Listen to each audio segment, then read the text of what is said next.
My name is Jack Davis. I'm the design director at 745 Studios. From the beginning of development, story has been very important to us in the game. We wanted to make much more than a performance game. We wanted to establish a world and a brand that people could get immersed in and learn its history and its characters, and after playing the game, want to learn much more about the world. The story is very important as you're playing through the game, as you're playing through the adventure mode, which is called Unite the Clans.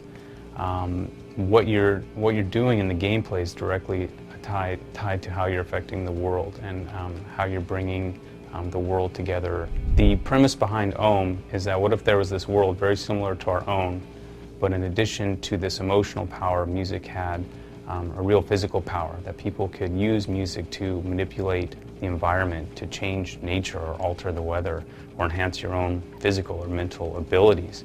And then what would that have done to shape that world, its history, and its people?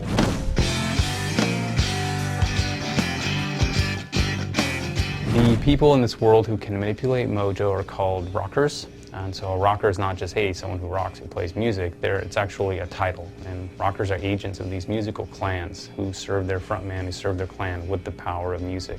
The headliner is an unquestionable ruler. It's kind of basically a monarchy. And the headliner gets his power through these relics called the divine instruments, which according to the legends are tied back into the creation of the world itself, that these deities, these musical deities created the world with these instruments and handed them down. Eventually, the headliner's power grew very oppressive, and several of the rocker clans just outright rebelled against him and said, hey, we're not going to follow you anymore.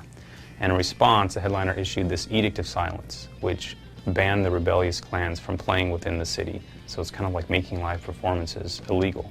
And so, this didn't cause the clans to stop playing, but rather they established these secret underground venues.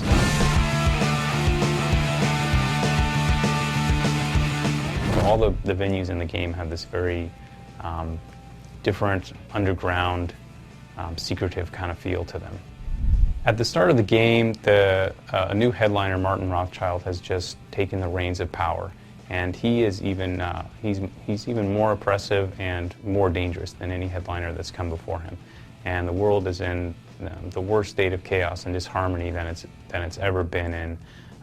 The rebel clans have risen up against him. They've been banned from playing in the city.